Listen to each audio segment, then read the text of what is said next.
Monsieur le Président du Collège national des généralistes enseignants, Messieurs les doyens, Monsieur le représentant de la Conférence des doyens et doyens de l'UIFR 3S, Mesdames, Messieurs les directeurs de département de médecine générale, Mesdames, Messieurs en vos titres, grades et qualités, étant sur Paris, je ne peux malheureusement pas être avec vous aujourd'hui à l'île Grand Palais, à l'occasion du 21e congrès du Collège national des généralistes enseignants. Et je vous prie de bien vouloir m'en excuser. L'enseignement est un sujet qui m'est cher, vous le savez. Et je reste aujourd'hui moi-même un enseignant, et transmettre reste aussi une de mes passions, notamment pour les questions de santé publique. L'enseignement de médecine générale est évidemment un élément crucial aujourd'hui pour répondre aux enjeux de démographie sanitaire et d'égalité devant l'accès aux soins pour tous nos concitoyens. Nous le savons, la présence de maîtres de stage universitaires a un impact direct sur la démographie médicale des territoires. Quelques chiffres viendront prochainement à l'appui de cette observation de terrain. Une augmentation des installations est observée sur les territoires qui comptent des maîtres de stage universitaires, alors que la démographie diminue habituellement sur les autres territoires. Il nous faut donc former plus, mais aussi former plus facilement.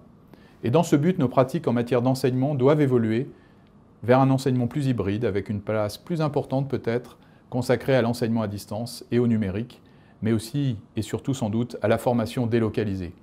Cela vaut aussi bien pour les internes que pour les maîtres de stage. L'Agence régionale de santé travaille également à faciliter l'installation des jeunes internes au sein de structures d'exercice coordonnées. C'est un travail au plus proche du terrain, mené en lien avec les facultés de médecine et les collèges de médecine générale en charge de la formation, et aussi les acteurs du territoire et en particulier les élus. Réussir cette transformation de notre système de santé repose également sur notre capacité à répondre aux aspirations de cette nouvelle génération de médecins généralistes qui plébiscitent la complémentarité et l'interdisciplinarité.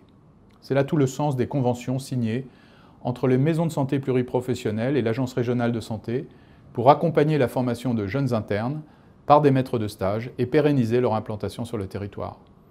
C'était d'ailleurs un des éléments mis en avant par le Président de la République lors de sa récente visite à la maison de santé pluriprofessionnelle d'Aulnoy-Emery le 22 novembre dernier. L'Agence régionale de santé Hauts-de-France a aussi fait le choix d'élargir la couverture populationnelle du zonage en créant des zones d'accompagnement régional spécifiques auxquelles sont associées des aides. Ces aides sont des aides à l'installation. Aujourd'hui, 3,8 millions d'habitants de la région bénéficient de ces effets positifs d'un tel dispositif. La crise sanitaire a placé la médecine et son enseignement au cœur du débat. La transformation de notre système de santé est maintenant pleinement engagée et je remercie une fois encore les enseignants pour leur implication. J'en profite aussi pour souligner votre engagement à tous, tellement exemplaire pendant ces 18 mois de crise sanitaire.